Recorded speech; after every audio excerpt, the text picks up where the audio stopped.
Welcome back. Approaching 7:26 now on Breakfast Television. Well, some people are thriving and others not so much in the midst of a pandemic. We have results from a new Angus Reid survey that shows an improvement in Canadians' finances. Mike Eppel joins us now to talk more about this. And Mike, a little surprising. Yeah, well, it is and it isn't. On a couple of notes, Mary. First of all, good morning. The numbers in from Angus Reid indicate that people are feeling better about their finances.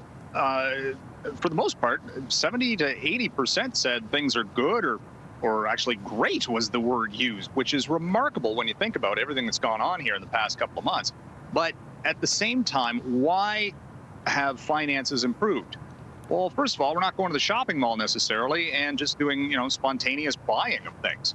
Not browsing as much as we did. We're not, dropping money and coming home going, why did I just buy all that stuff? That's sort of been a thing of the past. So yeah, you look at your monthly bank account and it's not drained as much. Your credit card bills aren't going up necessarily as much. Having said all that, there are still, 20 to 25% who are saying their finances are still a mess. And then you factor in all of the short-term programs, the CERB and the wage subsidy and all these other things that have kept people afloat. Mortgage deferrals, for example. So the worry is that once we hit September and October, that these numbers might start to reverse pretty quickly because all of a sudden the bills will have to be paid, and maybe it's going to be a little bit more of a reality check after the summertime. For a lot of Canadians.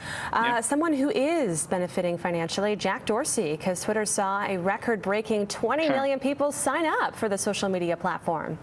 Well, who would have thought that in the midst of everything that's gone on this year, social media would see people signing up on a record basis to give all their thoughts about everything that's going on. We just saw that story about all of the talk, about armchair quarterbacking about COVID, for example. Well, you see lots of that, right? So, but at the same time, Twitter's earnings fell because their advertisers have cut their spending.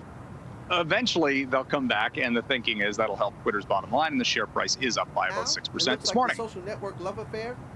All right, Mike. Unfortunately, we are out of time, but thanks again for joining us this morning. Your backyard looks beautiful. Enjoy the sunshine. Yeah, it's a nice, you know what? It's a nice day, and I'm taking advantage of it while I can, because goodness knows the summertime's going to be over faster than we think, and then we're going to be back in the basement. Still dealing with a pandemic, yes. All right, Mike, thank you so much. Approaching 7:30 now on Breakfast Television. The elderly couple was not able to get out. They lived in the basement of a home. Surrey Fire and the RCMP are on scene at the property in the city's Bridgeview area. We'll have the latest on this coming up.